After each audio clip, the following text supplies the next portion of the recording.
Hello friends, मैं हूं astro Rama Verma और आप देख रहे हैं पंजाब 24 न्यूज़। स्वागत है आप सबका। दिवाली होपफुली आप सबकी बहुत अच्छी गई होगी। तो जैसा कि आप लोग जानते हैं, कल हमने ग्रहण के बारे में बात की थी। एक बार फिर से थोड़ा सा रिपीट कर देती हूँ कि ग्रहण का सूतक तो आप लोग जानते हैं लग चुका है सुबह 4 बजे से, क्योंकि ग्रहण जब शुरू होता है उससे 12 घंटे पहले से सूतक लग जाता है और मंदिरों के कपाट बंद कर दिए जाते हैं। तो ग्रहण का सूतक सुबह 4 बजे से लग चुका है। जो लोग साधु लोग हैं या जो साधक हैं वो तो इस समय निराहार रहते हैं, क्योंकि इस समय में कुछ भी खाना पीना मना है, क्योंकि इस बार थोड़ा समय ज़्यादा है। तकरीबन कोई 4 बजे से लेके शाम 6:30 बजे तक है, सुबह 4 बजे से लेके। तो इतना लंबा व्रत हर एक के लिए पॉसिबल नहीं है, पर कोशिश कीजिए कि आप शाम के समय 4:30 से लेके 6 बजे तक कुछ ना खाएं तो ज़्यादा बढ़िया रहेगा। अब रही ग्रहण की बात, क्योंकि कल भी मुझे कुछ एक कॉल्स आए थे, उनके प्रश्नों का उत्तर मैं देना चाहती हूँ। क्योंकि वो मेरे पर्सनल कॉल्स थे, तो फिर भी कोशिश करूँगी कि आप लोगों को भी अगर कोई दिक्कत है उससे रिलेटेड तो वो क्लियर हो जाए। पहला प्रश्न ये था कि भारत में ग्रहण कितने बजे लगेगा। तो जो ग्रहण है वो तकरीबन कोई 2:30 बजे शुरू हो जाएगा जी, और भारत में वो दिखना शुरू होगा 4:20 पे। तो भारत में जो समय रहेगा ग्रहण का वो 4:20 से लेके सूर्यास्त तक रहेगा, और जो सूर्य का मोक्ष होना है सूर्यदेव का, वो होगा शाम को 6:30 पे अरब सागर में। पर भारत में सूर्यास्त के साथ ही सूर्यदेव का मोक्ष माना जाएगा, तो इसलिए 6 बजे तक।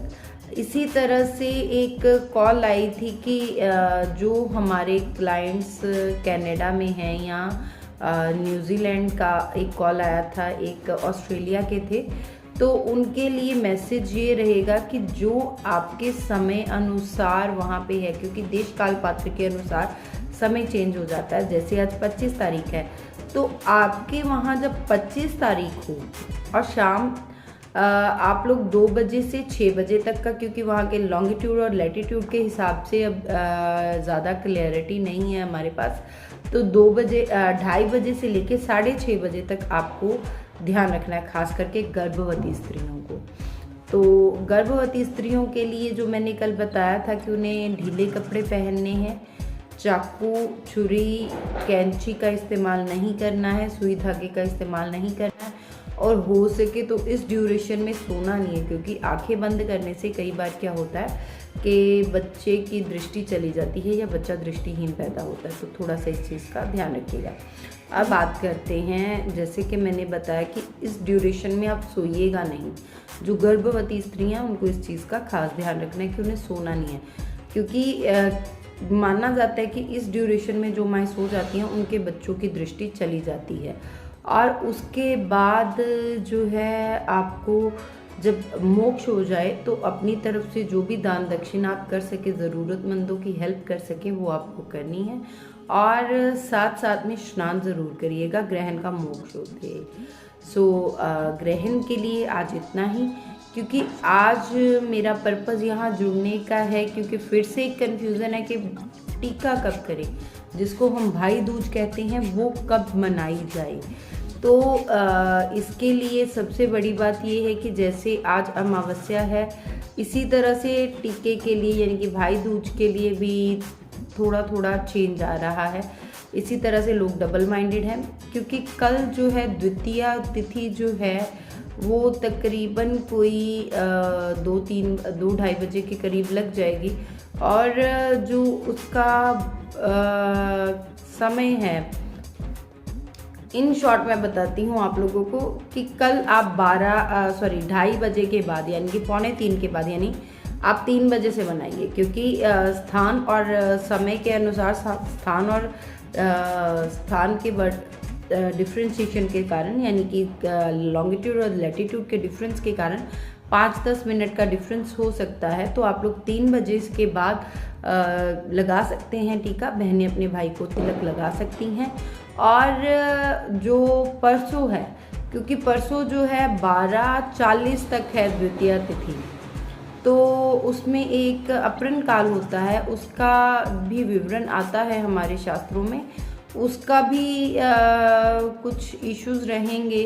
तो आप 12:40 तक जो है टीका कर सकते हैं, यानी कि जिनको परसों करना है वो सुबह 12:40 से पहले पहले टीका कर लें। और जिन्होंने बुधवार को करना है, यानी कि जो बुधवार को करेंगे वो शाम 3 बजे के बाद करेंगे, और जो गुरुवार को करेंगे वो वो सुबह 12:45 से पहले पहले, यानी 12:40 से पहले पहले। आप 12:30 का रखिए, क्योंकि 5-10 मिनट का डिफरेंस रहेगा, तो आप 12:30 के करीब टीका कर सकते हैं।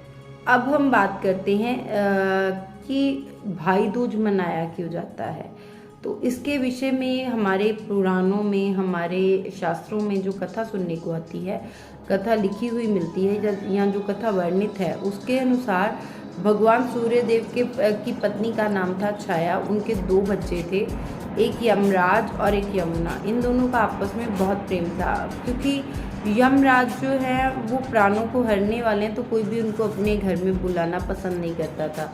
तो जब यमुना ने अपने भाई से कहा कि भाई आप मेरे घर में आइए, तो यमराज ने टाल दिया तक, क्योंकि वो किसी तरह का अनिष्ट नहीं चाहते थे। बट फिर भी प्रेम पूर्वक यमुना ने, जब कार्तिक शुक्ल पक्ष आया, तो उनको अपने प्रेम से बांधकर अपने घर में बुलाया और भाई का बहुत सत्कार किया। तो जब यमराज उसके घर में गए, तो उन्होंने भोजन पाया, बहन का प्रेम पाया, तो बहुत ही खुश हुए, और उसी खुशी में उन्होंने यमुना से वर मांगने को कहा। तो यमुना ने कहा कि जो भी इंसान, जो भी बहन अपने भाई को इस दिन जो है टीका करे और उसका मंगल कामना करे, तो आप उसका किसी तरह से अनिष्ट नहीं करेंगे, और आप हर साल मेरे घर इसी दिन आएंगे। तो यमराज ने बहन का सत्कार और प्यार देखकर ये वरदान दिया कि जो भी बहनें अपने भाई को इस दिन तिलक करेंगी और उनकी शुभ कामना करेंगी, और जो भाई अपने बहन के घर में जाकर के भोजन प्राप्त करेगा, यानी कि खाना खाएगा, उसको जो यम है उसको अकाल मृत्यु का सामना नहीं करना पड़ेगा।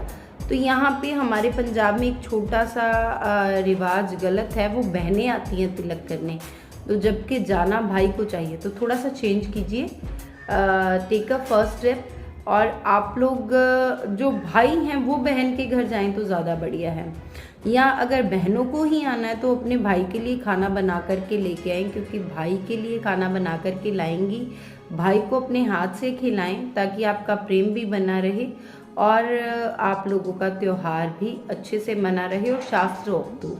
क्योंकि अगर बहनें आती हैं तो खाना तो फिर भाई ने नहीं खाया बहन के घर का, है ना, जबकि शास्त्रों में ये लिखा गया भाई जाते हैं तिलक करवाने। तो मेरी कोशिश रहती है कि कुछ ना कुछ करेक्शंस मैं करती रहूं, तो प्लीज़ डोंट माइंड, आप लोग इस तरह से भी कर सकते हैं कि बहनें आएँ तो खाना बना कर के ले आएँ भाई के लिए, पर अगर भाई जाएँ तो ज़्यादा बढ़िया रहेगा। कामनाएं दीपोत्सव की। अब आज इसके बाद बुधवार को गोवर्धन पूजा भी है। हो सकता है इस दिन जो है द्वितीया तिथि के होने के बावजूद आपको चंद्रदेव के दर्शन ना हो, पर बुधवार को गोवर्धन पूजा भी है। जो लोग गिरिराज गोवर्धन के दर्शन करना चाहते हैं उनके लिए बहुत बढ़िया दिन है। इस दिन गोवर्धन परिक्रमा करने से मोक्ष की प्राप्ति होती है। तो आप सबसे रिक्वेस्ट है, अगर हम वहाँ नहीं जा सकते तो घर में बैठ कर के मानसिक रूप से गोवर्धन परिक्रमा करिए और राधे राधे का जाप करिए, जय श्री राधे कृष्ण। और यहाँ जो नहीं जानते हैं वो महामंत्र का जाप करिए। बोलिए जय श्री राधे श्याम। तो गोवर्धन पूजा भी मनाइए और भाई दूज भी मनाइए और बहुत खुश रहिए। जय श्री राम। और आप लोग अगर किसी तरह की कोई क्वेरी है आपकी किसी भी तरह की, कोई एस्ट्रोलॉजी से रिलेटेड, कोई वास्तु से रिलेटेड, या किसी भी तरह से आप टैरो कार्ड रीडिंग सेशंस चाहते हैं, तो आप लोग मुझे नीचे दिए गए फ़ोन नंबर पे कांटेक्ट कर सकते हैं। आज के लिए इतना ही, मिलते हैं फिर। जय श्री राम। और प्लीज़ चैनल को लाइक, शेयर और सब्सक्राइब ज़रूर करिएगा। धन्यवाद।